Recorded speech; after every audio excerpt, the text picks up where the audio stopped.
Je vous avais annoncé que nous recevrons pour vous donc Kiragoulou Romain. C'est donc la chronique coaching et motivation. Aujourd'hui, notre thème, c'est relations interpersonnelles, impact des préjugés et des rancunes. C'est l'heure d'abandonner les rancunes, s'il vous plaît. Ça ne sert à rien.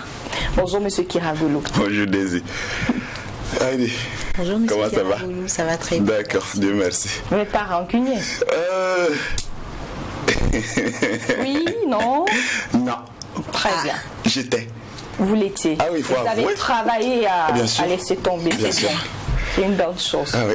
Parlez-nous donc des relations interpersonnelles. Bien. Vous savez, la dernière fois, nous avons parlé de la vision et des valeurs. Oui. Et nous avons dit que c'était très important d'avoir une vision, une image claire de là où on veut aller, accompagnée des valeurs. En effet. C'est très bien. On ne peut pas aussi résoudre ou encore arriver à solutionner notre projet si nous ne faisons pas attention à nos émotions.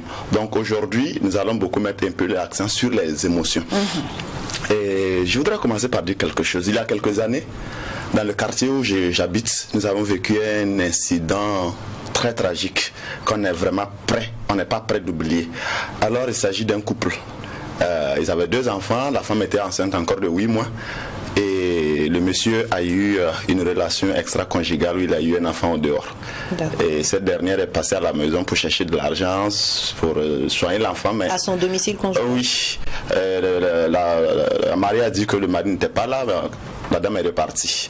Et la mariée est allée acheter de l'essence. Venir. Et le soir, elle a mis l'essence dans toute la maison. Depuis le lit jusqu'à... Et lorsque le monsieur est rentré, elle a fermé la porte, elle a allumé le feu. Avec les enfants à l'intérieur? Les enfants n'étaient pas là ce jour-là. Et elle était à l'intérieur? Elle était là, le monsieur était là. C'est-à-dire, elle s'est tuée avec le monsieur. Elle était enceinte de 8 mois. J'ai dit, on n'est pas prêt vraiment d'oublier. Ça, c'est quoi? C'est la rancune. C'est quelque chose qu'on a gardé dans le cœur. Ouais. Les émotions, tant qu'on ne fait pas attention aux émotions, attention. Attention. Alors donc ici, les préjugés aussi également, voyez encore combien de mamans, entre guillemets, les personnes âgées ont été chassées de certains villages basés sur des préjugés ou encore des stéréotypes parce qu'on leur a affiché une image. Donc qu'est-ce que les préjugés, vous pouvez simplement dire que en fait ce sont des idées préconçues ou encore des idées caricaturales faites d'un individu, encore d'un groupe d'individus, ou encore on stigmatise quelqu'un basé sur des soupçons, si vous voulez. Et les rancunes, bon, on n'est pas là pour faire des définitions académiques, mais simplement très à terre, c'est comme on le dit, c'est garder une dent contre quelqu'un, c'est en vouloir à quelqu'un. Ou encore, c'est en fait garder une émotion vraiment très négative contre quelqu'un qui nous a fait quelque chose. Donc lorsque nous regardons ces choses-là, voyez-vous combien de personnes quittent leur maison chaque matin, chaque jour, avec des rancunes, avec des énervements, avec des colères, des choses qu'on n'a pas pardonnées à la maison pour aller au service. Voyez-vous ce que ces choses-là vont impacter sur le travail lorsque nous allons arriver au service. Parce qu'à la maison, il y a déjà quelque chose qui ne va pas. Donc on est parti avec déjà un cœur instable, on est parti déjà avec un cœur très lourd. Et on va encore arriver avec du boulot au service. Regardez ce que ça va donner. Ça joue sur notre productivité. Ça joue vraiment beaucoup. Ça joue très beaucoup. Donc c'est pourquoi aujourd'hui notre thème là est basé beaucoup plus sur les émotions, c'est-à-dire les préjugés ou encore les rancunes. Et que les relations interpersonnelles, c'est quoi? C'est les relations qu'on entretient avec les autres.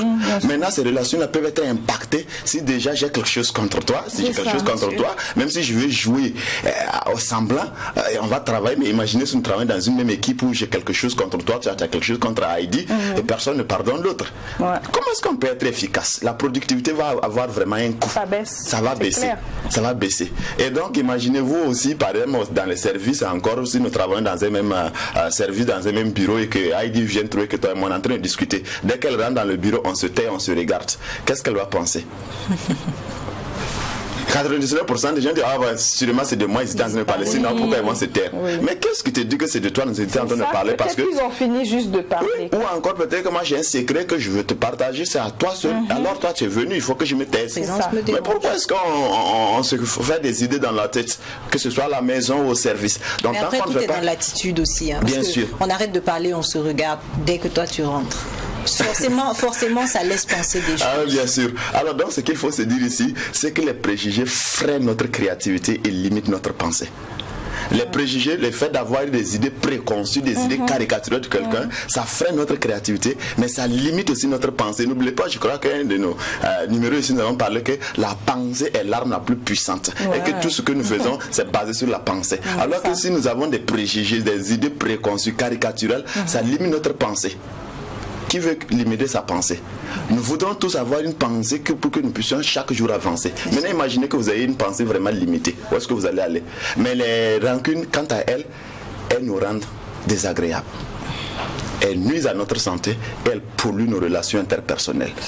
Qui veut avoir des relations polluées? Regardez, lorsqu'on parle de pollution, moi je ne parle pas de...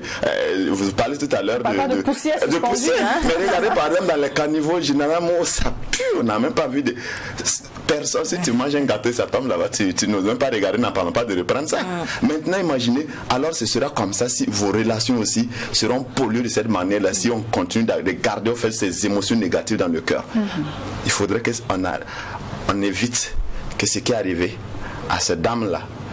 Je dis, on n'est vraiment pas prêt d'oublier cet incident tragique. Parce qu'un enfant, quand même, 8 mois, toi, ton mari, plus l'enfant, 3 vies. Oui, c'est vrai. L'homme a fait quelque chose, entre guillemets, impardonnable. Mais bon, permettez-moi de dire quelque chose. Je ne dis pas tous les hommes sont comme ça, mais les hommes sont ce qu'ils sont. Pas tous les hommes. Désolé de le dire. Merci pour la précision. Non, mais j'ai bien dit, c'est pas tous les hommes, hein, c'est pas tous les hommes. Non, mais on comprend bien que vous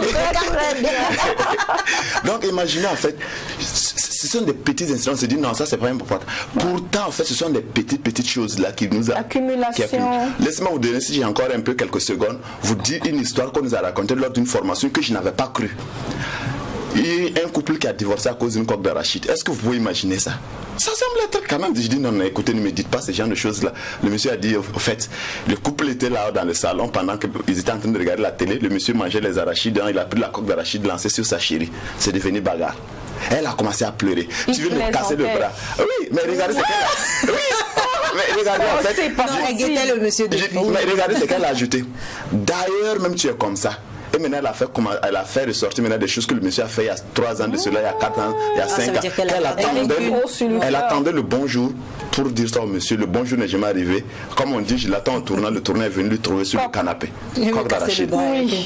Bien, donc, ça semblait être, ça faisait très rimé. Le monsieur a dit que c'était vraiment. En fait, c'est pas la coque d'arachide, comme on dit, c'est la goutte d'eau qui a fait déborder le vase. Donc, les petites choses que chacun de nous on garde dans nos cœurs. Bon, je l'attends en tournant. Au service, je l'attends en tournant. Madame a fait ça, je l'attends en tournant. Monsieur a fait ça, je l'attends en tournant. Le voisin, je l'attends en tournant. Même Dieu, je l'attends en tournant. Hein? Ok. Donc, vous voyez, ces petites choses-là qui vont vraiment venir maintenant nous faire exploser un bon jour. Donc, autant se libérer et puis avoir la paix. Et pour se libérer, c'est la communication. Et puis, quelqu'un te fait quelque chose qui ne te plaît pas, va vers la personne, dis-lui clairement, tu m'as fait ci, tu m'as fait ça, j'ai pas apprécié. Si la personne est assez humble, elle va reconnaître et puis s'excuser. Mais après, la personne, et ça passe. Après, si la personne ne reconnaît pas, vous essayez d'échanger et après, vous faites table rase. C'est juste la communication. Et puis, en fait, le terme semble être très, je dirais pas très fort, mais regarde ce qui se passe par exemple dans nos pays. Les vies sont détruites à cause des rancunes. Des rancunes politiques. Tu étais au pouvoir, tu m'as fait ça. C'est moi, j'ai le pouvoir maintenant. Je vais te rendre la monnaie de ta pièce. C'est toi qui étais le patron, tu me faisais ça. Aujourd'hui, c'est moi qui suis devenu le patron. Je veux te montrer de quel bois je me chauffe. Alors, regardez ce qui se passe. Aujourd'hui, c'était toi la famille la plus puissante. Aujourd'hui, c'est mon tour. Je veux te montrer de quel bois je me chauffe. Et on se détruit à longueur de journée. On se détruit. Donc, regardez, des pays sont détruits. Des communautés sont détruites. Justement parce que des rancunes, des préjugés, on stigmatise les gens. Ce monsieur-là, il a l'air bizarre. Donc, on lui colle un nom. Il a l'air bizarre, on lui colle un nom. Ouais, elle a l'air bizarre, on lui colle un nom. C'est ça. Dans les services, regarde ce qui se passe. Alors, parce que maintenant, la secrétaire a pu s'acheter soit un véhicule, encore une moto. C'est quel sera le patron? Tu as quelle preuve? Tu les as vus? Ou encore parce que... Donc, insinuer des choses parce qu'on voit ce sont des idées préconçues. Ou encore, regardez, parce que madame est rentrée tard dans la nuit, le monsieur, qu'est-ce qu'il va faire? Il va aller prendre le téléphone de madame, essayer de vérifier les SMS, les appels reçus. Bon, pas tous les hommes, il y a des hommes qui ont eu le temps de le faire. Qu'est-ce que tu recherches? Une idée préconçue. Si elle est rentrée tard, c'est qu'elle peut-être qu'elle était avec quelqu'un. Dans ce cas, imaginez qu'en ce moment, pendant qu'il prend le téléphone pour vérifier, un message, qui ne s'est jamais trompé en envoyant un message à quelqu'un. Et un message arrive. parlant des choses qu'il ne veut pas avoir. Ah, chérie. À ce moment précis. À ce moment précis. Un message arrive. Qu'est-ce qui va arriver? Ah, ça va arriver. Combien de femmes aussi reniflent les habits de leur mari lorsqu'ils rentrent? Bon, ça va comme ça. Donc, il y a tellement de petites choses. Il y a tellement de petites choses que si on ne fait pas attention, on se dit, bon, ça n'a aucune importance. Mais pourtant, ce sont les petits détails qui nous envoient en fait dans le grand chaos. Faisons simplement attention parce que nos cœurs ne sont pas des valises pour garder des habits. Oui. Ça ne va pas. Il faut communiquer. Ah, aujourd'hui, on a préféré ne pas vous poser des questions parce que ce que vous dites est tellement vrai et tellement important. Et c'est des choses qui se passent dans notre société au jour le jour. Et il y a vraiment lieu d'en parler. Moi, j'ai une pensée justement pour ces mamans qui sont du côté de Tanguin, qui ont été accusées de sorcellerie, qui, moi, je ne dirais pas elles l'ont fait ou elles ne l'ont pas fait. Ça, c'est pas notre problème. Mais juste parce qu'elles sont âgées et parce qu'elles n'ont personne pour les soutenir, alors on les a accusées de sorcellerie, juste par apparence. Parfois on va dire son pied est cassé, est-ce que c'est pas si? Non, celle-là c'est elle qui a fait si. Non, on doit arrêter ça. Si on veut vraiment que le Burkina Faso avance et vivre dans un monde meilleur, un monde de merveille, il y a lieu d'abandonner toute cette façon de voir et de penser là.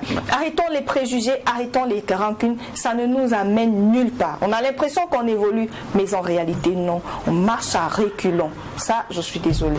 Et en conclusion, monsieur Kiragoulou, tout ce que je veux simplement dire, c'est de pouvoir travailler encore à maîtriser nos émotions. C'est ça. Tu as une vision, c'est très bien. Tu as un projet, tu as une ambition, c'est très bien. Mais il y a une chose qui est là. Tu ne peux pas ne pas avoir d'émotion.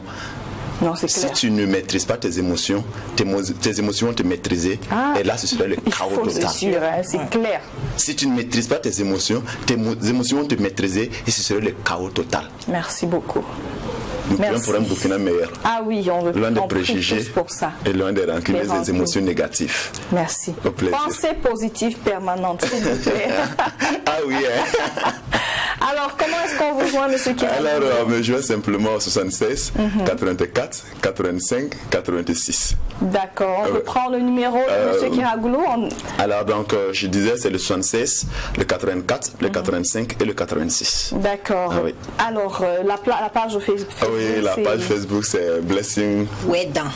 Blessing Wedan. Donc, vous retrouverez monsieur Kiragoulou sur Facebook ou encore vous l'appelez. C'est un formateur, un coach en développement personnel, mais en même temps un interprète français-anglais, français ou vice-versa. Voilà, c'est terminé donc pour la rubrique coaching et motivation. Nous avons pris plaisir à entendre ce qui a été dit, chose très importante. Nous allons aller pour la suite de cette émission.